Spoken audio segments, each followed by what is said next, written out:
as I've kind of unpacked this and kind of using some financial background and other stuff that I've learned, is like, if you're not going to actually measure it and ever do anything with it, then why are we doing it?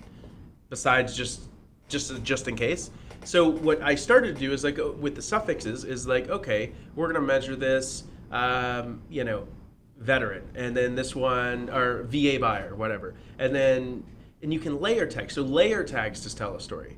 But if you're going to truly do, let's say, veteran as the main one, then do it. If you really are going to do like a special newsletter for the Navy and a special one for the Marines and a special one for the Army, sure, then do veteran : Navy, veteran : and then add that tag plus the veteran tag. So if you ever wanted to do all your VA buyers at once, you don't have to layer 1, 2, 3, 4, 5 tags to do it. But most people start with the suffix tag. I think everyone should start with the global tag of just VA buyer, and just don't get more specific unless you're going to do something with it.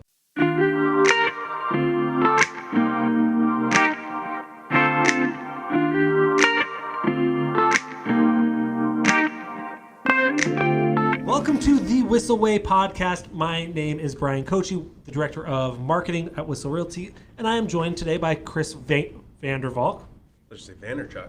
Not me. I don't know. Vandervalk. Chris. I am that short. Chris is our COO at Whissel Realty Group. Say hello. Hi. Thanks for having me. Of course. Before we get into it, I want to talk about the do's and don'ts of a CRM. But before we get into it, tell people listening a little bit about who you are and what do you do here. Yeah, my name is Chris Vandervalk. I'm the COO or integrator. My role is to work with our leadership team, Brian being one of them, and Kyle, and basically be a filter up and down to make sure the right things get integrated into the company at the right time. And I think this is a podcast what we'll do in the future, but I think if you are a real estate agent and you find yourself bouncing from thing to thing to thing to thing, shiny object to shiny object, we have to set up this department, we have to set up this department, and constantly find yourself starting but never optimizing and growing and maximizing, and you have 10,000 half-started projects. Getting someone on your team like Chris, getting an integrator on your team is probably, that's part of the EOS process, and it's something that's massively transformed our business.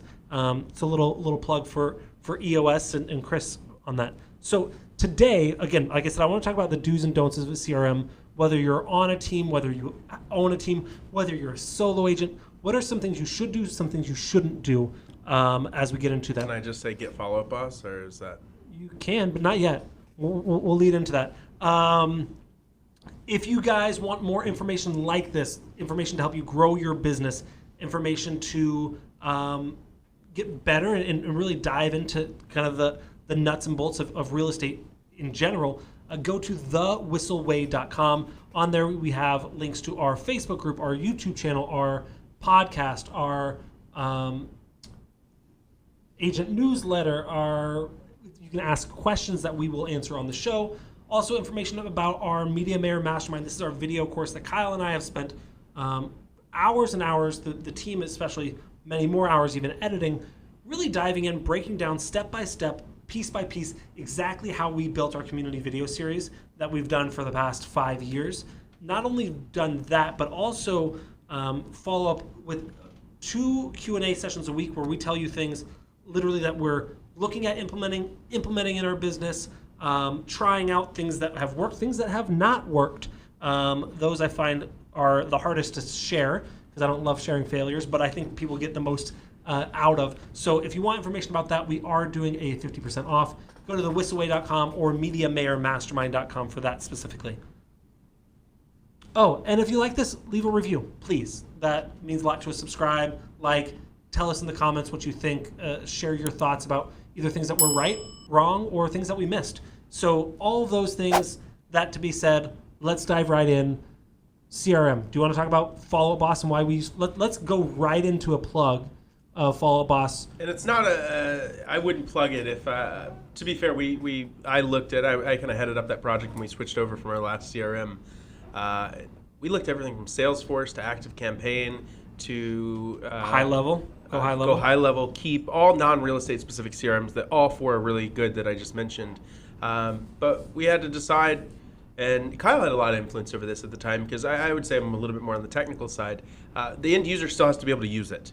And Meaning I think that the agent. And if you're a team that recruits a lot of people, or even if you don't, and you're going to add people, no one got into real estate because they were like, I want to be the most technical, savvy person with CRMs That's ever. not true. There are people.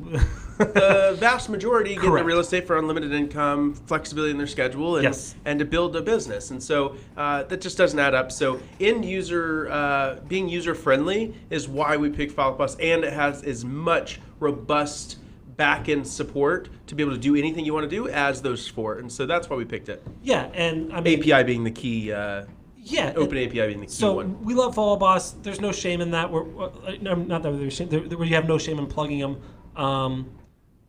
Full transparency. This didn't happen when we started. But Chris, your fiance, I believe, works at Follow Boss. She does, yeah. But we wouldn't be running a multi-million-dollar company with 70 agents based on your fiance's job. No. Sorry, but that's not. If she quits, we're not fucking moving because of that.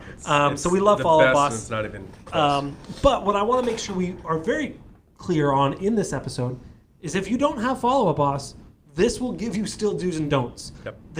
We're not going to be specific to that. We're not going to say, oh, well, get Follow Up Boss if you don't have it, right? Like, it was the best for us. It is the best for us. Who knows if it will always be, but as of now, they are. I'm glad you said that, actually. Will it always be? I think that's a great track to lay for this whole thing, is you should anticipate that you're not going to be with someone forever. I mean, we were with Boomtown for 10 years, and it was the best for us for a long, long time. And technology evolved. That's correct. all. And we were looking for things that we weren't capable of 10 years ago. Yep. And that it wasn't in their roadmap to go that way. And I'm not mad at that. Like, if that's not their core competency to do something we wanted, cool, do your business. But that's why we switched. So I just want to say, the reason I don't want to leave it on that, it sounds bad. Build whatever you're going to build in your CRM with the ability to leave, not because you should jump around. I know a lot of people habitually do that are single agents, and they're always looking for the thing that's going to make it all drive. It shouldn't matter. Switching CRM should add a feature or two or whatever, but at the end of the day, I think the biggest takeaway I want to get from this is it make it simplistic.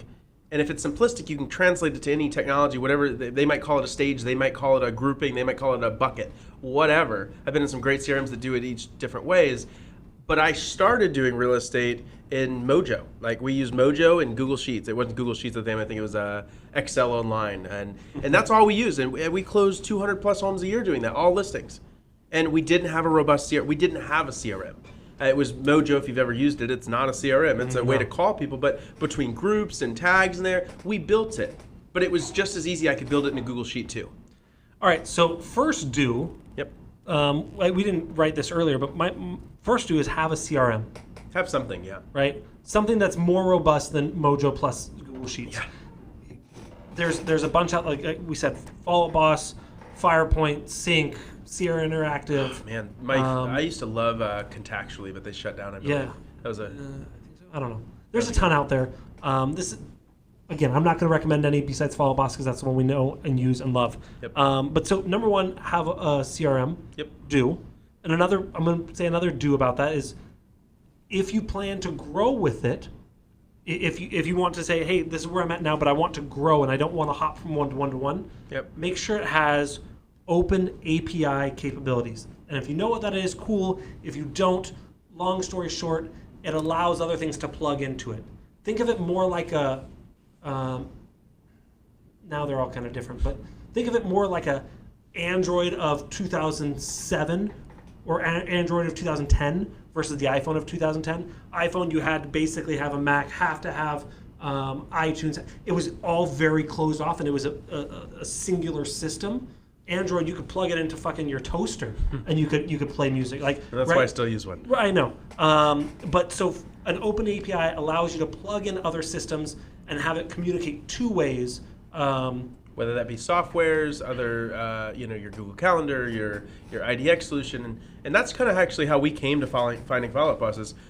We wanted to do, if you remember, you and I were working on a project for seller leads. And we're like, oh, we should run seller leads. And we're like, well, who are we kidding? Like, we're no experts at landing page conversion, and we can do it, we can get by, but there's people that do this all day, every day with $1 million budgets that they kind of know what they're doing, and they're always refining it. Week over week, things change.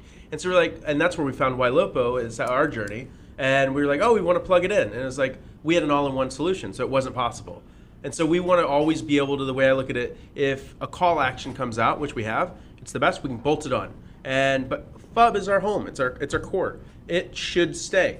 But FUB doesn't try to, what I love about it, and any CRM use that I don't really, unless you have like one person, two person, and you really don't want to ever scale, and it's always gonna be that, I would highly suggest an all-in-one. Mm-hmm.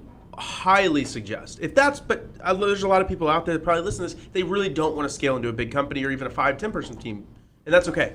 But if you're going to scale. And I would say, I would, if that's who you think you are and you're a year in the business, I wouldn't trust yourself. It's a big decision to make. If you've been in the business for 15 years, you've done it all, and you say, you know what, I want to be me, my assistant, I want to work. All in one all day. Yep. All day. Yep. And unless you have the budget to have multiple plugins. The downside of having OP API like a FUB is, I downside very loosely, it creates a lot more upside in the revenue it creates. But yeah, we have a bolt-on for our IDX. We have a bolt-on for our texting solution. We have a bolt-on for our email drip to make sure our they stay compliant. They stay in, what's the word I'm looking for? Good registry. Whatever the score is. We use SendGrid for that. So we're able to bolt on. But if SendGrid went out of business, or maybe we were like, oh, they're really trashing our domain, we just fire it. And we'd get someone else, we'd bolt it on, and it would happen instantly. And we don't have to switch CRMs. Correct. Cool. So, okay, that's API in a nutshell, and then kind of down a rabbit hole. It's the tech side. Also, let's talk about stages. We took months to dial in our stages. We've done everything from, when they were going to buy versus buyer or seller versus. We did a lot of things that were, looking back, I want to say the word stupid. Naive, early. We just had to get there. Yeah. So, can you tell a little bit about what the stages we have now are and why we do that? Yeah, and I actually did a podcast with Follow-Ups on this. This could be a 45-minute talk, but I'm not going to do that to you guys. Nope. Tom says nope. No, abbreviated version though. At the end of the day, depending on the system, I'm going to talk to FUB a little bit because that's what we're using and that's how we do it. But FUB, what I like about it is you have deal stages and you have communication stages. Every CRM, at the end of the day, it's customer relationship manager. They all intended purpose is to follow up people at the right time according to whatever rules you put in place with your stages, buckets, whatever. I create stages that are non-linear, meaning they can happen at different cadences. Linear example would be we set an appointment, then we meet, then we sign, then we go pending, and then we're closed. And that is a very procedural thing. Well, you don't go from met to setting an appointment, your first time appointment. You don't go from signed to meeting for the first time. It's always going forward. The problem with I see in a lot of CRMs is they set their contact stages as those things, and then when you set rules, your contact stages tell you how often should Brian follow up with these set of leads. If you put appointment met, you could have someone you met with that you never want to talk to again. They have bad credit or they're just a jerk and you don't do business with them. And you could also have mets that are people you should follow up once a week or people you should follow up once a month. So by doing a linear thing, it really doesn't tell you anything differently besides where you're at. That's a great thing. If you don't have deal stages like FUB does, use a tag for that or use something else, but you're not really doing an action or value add to them based on their linear progression. It's more of a bucketing to know where your pipeline's at. Stages, communication stages, those should tell you what you should do and really start to give you an overlay of how often you should do it. So for us, we have hot, which for us, that's once a week, contact, phone call, text, whatever, video. Warm, that's once a month for us. We did a little bit longer. It used to be 3 weeks. We softened that a little bit. And then our cold, our C+, is once every 90 days. And then we have archive. And archive means, hey, they're real contact data, but they have no intent. They're a looky-loo. They're bad intent, I would say. We registered and their intent did not match the registration they filled out. But we want to keep that contact info valid so we can remarket, do other things. So that's kind of, think of it as a pond. It's a holding area of people that we're just not going to follow up unless we do like a call night and we're just going to drum up and try to get some new leads from our pond. And then we have trash, which is no valid contact info from one way or another. And then we have lead, which is non-contact info. Okay, so we're missing some. So lead. Yep. And so the goal of lead is to get them out of the lead stage into what did you call it? A intent stage? Yeah, an intent, knowing what they are. Yep. So I think I did in our last podcast, we talked about kind of my only goal is for people to answer the phone again. Yep. So anyone in lead stage, and the way I tell the ISAs all the time is that anyone in there, your only goal is to get them out of lead stage and know their when or their why. You have to know those things to get them out of lead. Otherwise, you talk to them, sure, but how do you know if they're hot or cold? Yeah. You don't. So know their when or why, and then upgrade them out of lead. And we've added a couple more stages. And I don't want to go into depth of these, but we can, one sentence. Vendors. Yep. So who are vendors? Vendors are anyone, really, that you would consider vendors an agent. I've seen agents do it. They're plumbers down to other real estate agents, but it's basically, it's allowing you to filter them out because when you're following up, blinders on. Yeah, these are the people that find you on Google My Business. Hey, I'm running a plumbing special or home warranty. Great, I'll think about you someday. Yep. Go to my vendors list and out of my face. And that way, if they call again, you don't have to, right, whatever. And you know who they are. Or, hey, if someone needs a plumber, you might type in plumber and you're like, oh, I actually have someone. We also have active shopping. Yes. Yep. So that's a new one. It's a new one, and because we want to communicate with them differently than our hots, we don't necessarily need to hit them up once. Their rules for engagement are the same as our hot. Okay. But what we did is we said, should we remarket those people differently? Should we inspect the pipelines and say, okay, I want to make sure that I update their YLOPO searches at least once or twice a week, or I want to go in the back end and just do some analytics. And if you have 25 hots but you have 4 active, those 4 people should really take a priority over the other 25. Yep. We also have pending. Yep. Which same thing. And now there's weird nuances where the deal stage and the communication stage will match. The reason we did that is we realized, okay, and at the time deal stages weren't as built out, so we probably actually don't have to have it now, but at the time it was, hey, we don't want to prospect, they're technically hot, but they're in contract stage, we need to cancel their their YLOPO search, let's stop sending them new properties and getting them, is this the right house? Let's cancel some of the communication and let's make it more transactional at this point. And then I think we have closed as well.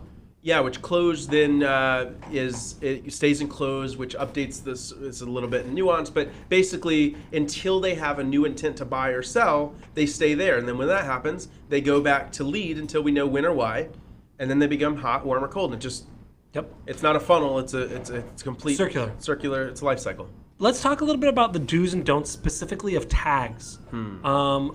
We are perfect at tags. No, and I am also not great at tags. There's, I have my own CRM for stuff that I use Go High Level for, and I'm also not great at tags. But talk about using prefixes and suffixes. Yeah, we talked about that a little bit before. So I think by doing prefixes and suffixes, what I mean by that is.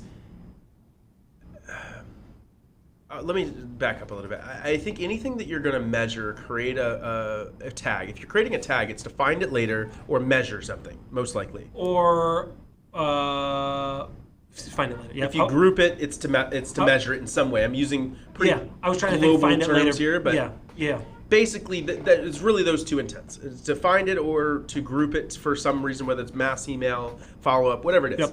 Yep. So I think what everyone does, they start. I'm on a phone.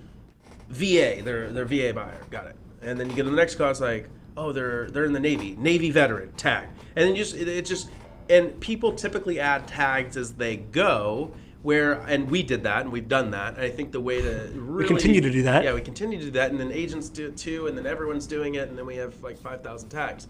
Fun project I have coming up. As I've kind of unpacked this and kind of using some financial background and other stuff that I've learned, is like, if you're not going to actually measure it and ever do anything with it, then why are we doing it? Besides just in case.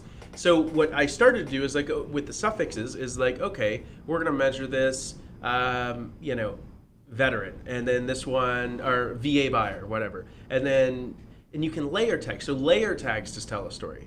But if you're going to truly do, let's say, veteran, as the main one, then do it. If you really are going to do like a special newsletter for the Navy and a special one for the Marines and a special one for the Army, sure, then do veteran Navy, veteran and then add that tag plus the veteran tag. So if you ever wanted to do all your VA buyers at once, you don't have to layer 1, 2, 3, 4, 5 tags to do it. But most people start with the suffix tag. I think everyone should start with the global tag of just VA buyer. And just don't get more specific unless you're going to do something with it. So yeah, having a tagging convention, being intentional about it. I think most CRMs are not specific about capital or not capital, but I would be very conscious of all my stuff is going to be singular or all my stuff is going to be plural. Yes. VA buyer versus VA buyers. If you do both of them, you're like, fuck, like it gets also, confusing. Just know, prep with the end in mind. You're going to have to redo your tag list. Yep.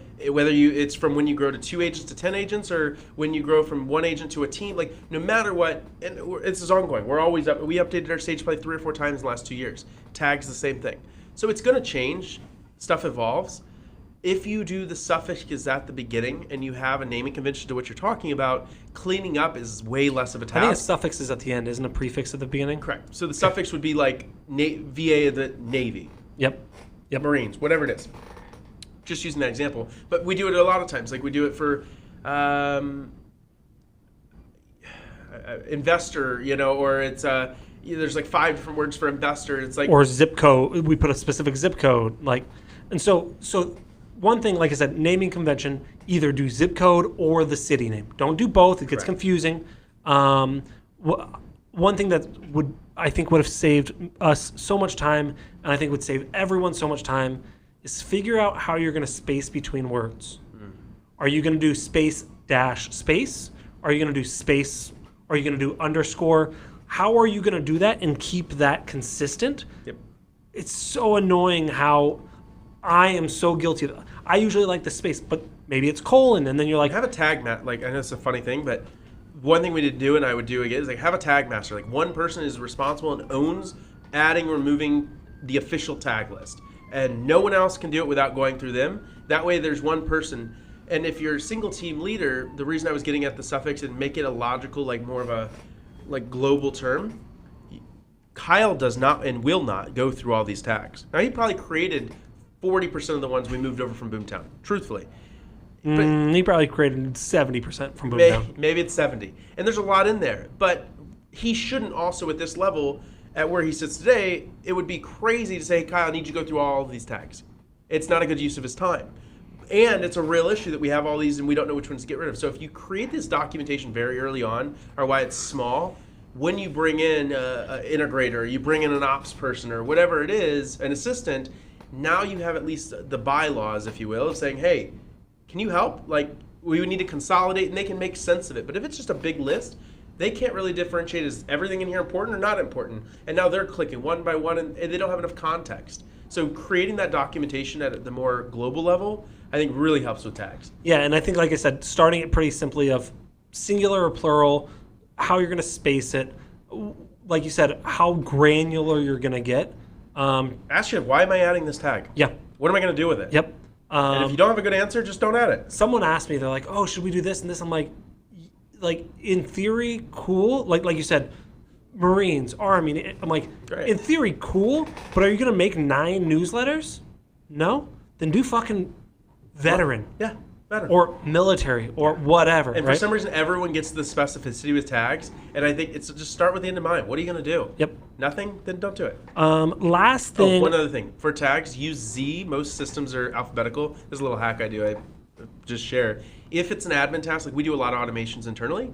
If it's a tag that not everyone needs to use, I always add the prefix of a Z to it, so it buries it at the bottom of the list and doesn't show up in people's list. That way they keep a clean working list. I also, if I have high priority ones, I'll use numerical 1, 2, 3, or 4 for the top tags. That way it jumps them to the top of the list. Or a lot of times a star. It's what, Shift 7 or Shift 8. Oh, the symbols. I haven't done symbols. Yeah, that'll be typically the very first one. So if you say, hey, I need you to always add buyer, seller, or buyer-seller, have those starred, and that way, oh shit, yeah, that's the one. Yep. So, and then also having a CRM that can search by the whole tag, not by just what it starts with. That drives me crazy with some of them. I'm like, I'm looking for buyer, and they're like, no, you didn't search Z buyer. I'm like, you bitch. Yeah. Keyword searches are very helpful. Last thing I want to talk about before we get into our widget of the week is sources. This is a project we worked on.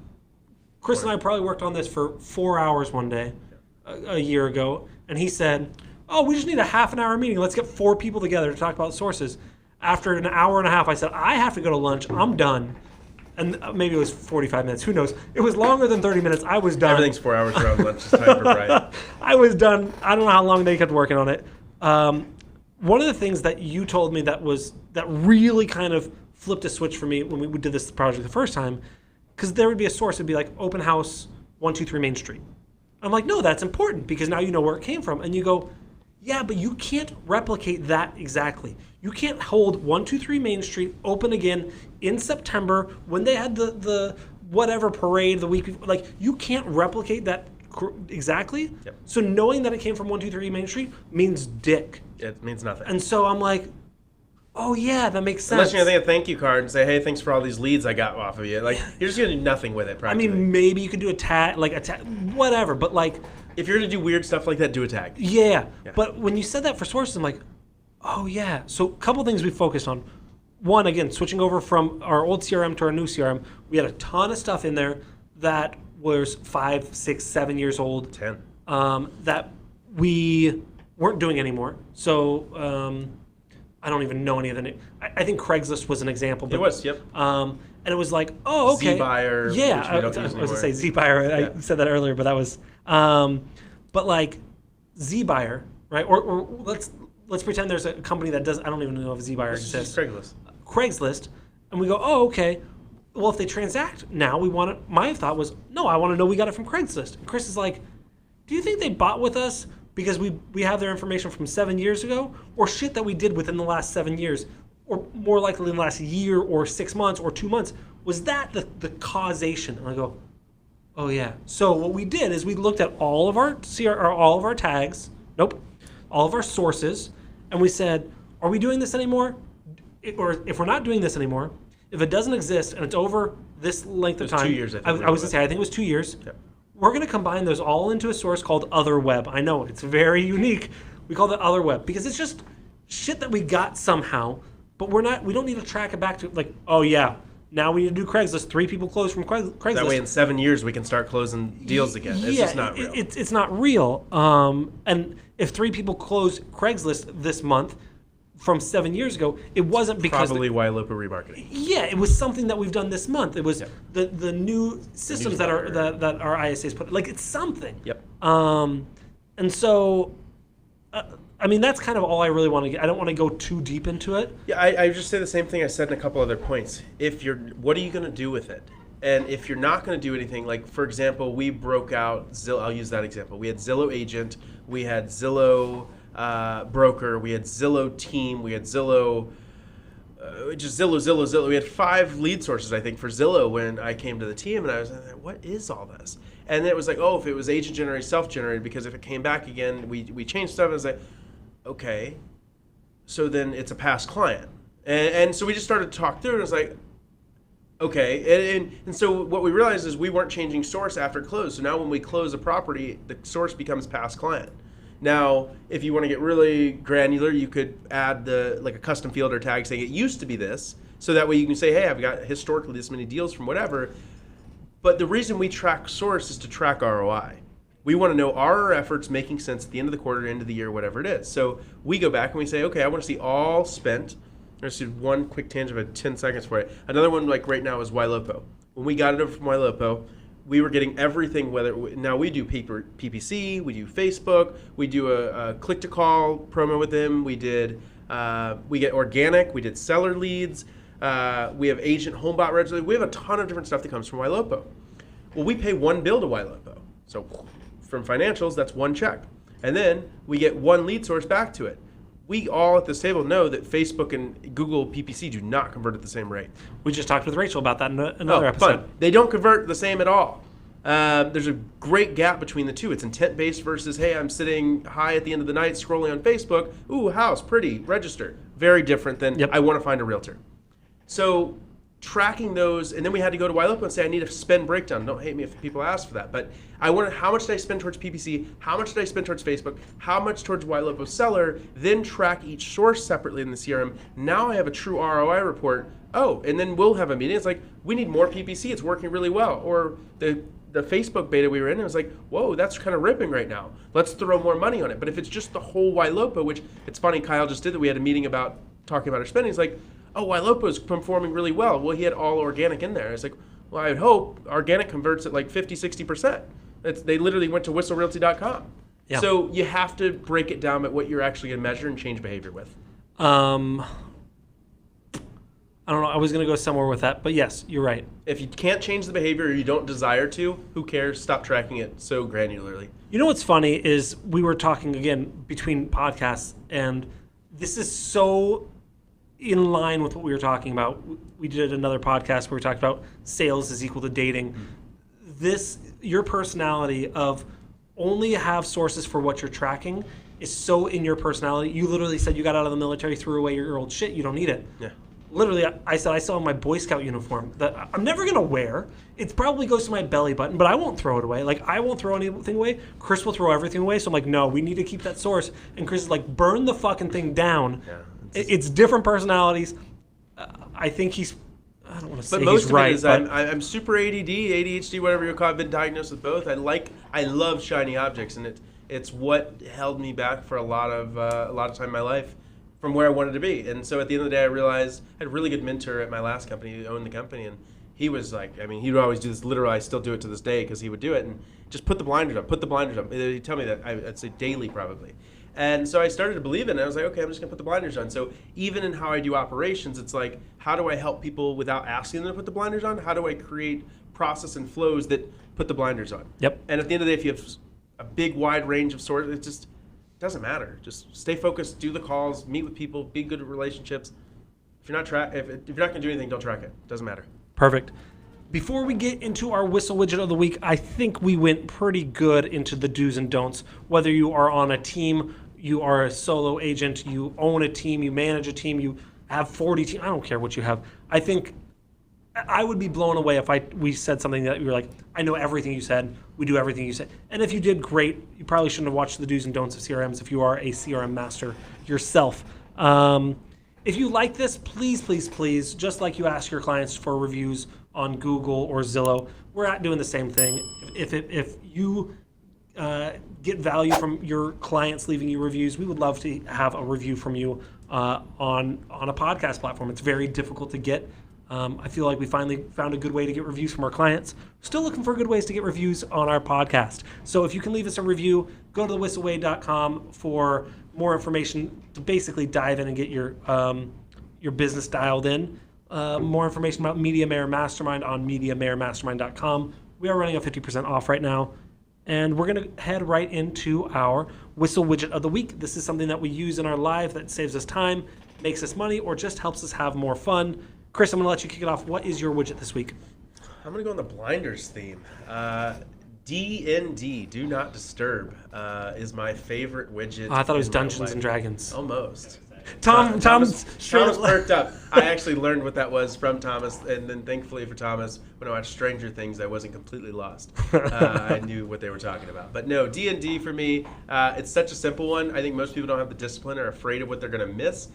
When you're afraid to miss something, you take everything, you miss everything. So my phone is probably on Do Not Disturb 85-90% of the day, every day. And I set time to actually look at it. And it makes me a lot less manic, a lot less crazy. And at the end of the day, most people that are calling don't actually want to talk to me. They want to sell me something or bother me about something. And if you're in sales position, which I'm not anymore directly, you can still do the same thing. I think that's always the pushback is when I'm doing outbound prospecting, I tell the ISAs all the time, who cares if your phone ring? Like, if that's what you're doing. Now, if they do a callback to the campaign, there's a little bit of nuances. But if you're focused on a contract or you're about to go show homes, just focus on what you're doing and then make time to make sure you're not someone else's immediacy is not your problem. Mm-hmm. And if you handle it that way, I think it allows you to take a lot more tact and purpose towards the things at that moment you are. And so yeah, I love my D&D. Yeah, I don't like when you have it on because my immediacy is my problem, and I want you to fix it right now. And it still gets fixed. Eventually, yeah. I'm pretty good at it, so that's fine. My whistle of the week is something that we do. I say in probably every meeting that I'm in, I'm a visual guy. I need to see it. I can't just talk through it. Like, help me see it. I'll help understand it. That's also how I explain things. That's also how I figure out what I'm trying to think. And so having some sort of charting software to where I can say, first it goes here, then it goes here, and from here it can go these 3 ways, and kind of draw that all out without just using a whiteboard. We use a software website called Lucid Charts. At least I think it's Chart. Lucid Chart. Lucid Charts. I don't know. Just Google I it. probably own both different. And it allows you to build out, it looks like graph paper, and you can put squares and circles and triangles and diamonds, and they all are supposed to mean something. I don't know what they all mean, but it just helps me say, okay, first, a funnel. First, they're going to go through here, then they're going to go through here, then they can either go this way or this way, and from here they go back to, whatever it is. So Lucid Chart, if you're building out funnels, if you're building out text campaigns, if you're building out, I don't know, who you're going to sit at your wedding, what the seating chart is, you can use Lucid Chart for all this. So there's a free version which gives you, I think, 3 charts, or you can pay for it. Do what you will, but sometimes it just helps me build out a project. So that is my widget of the week. Chris, thank you so much for joining us on this Whissel Way podcast. I don't know, I can't say that after Whissel Widget of the Week. We will see you all next week. Chat me. Wait. Before you leave, I want to share some more tips and tricks that we're using in our business to take it to that next level. Just click right here. And don't forget to subscribe. Click right here.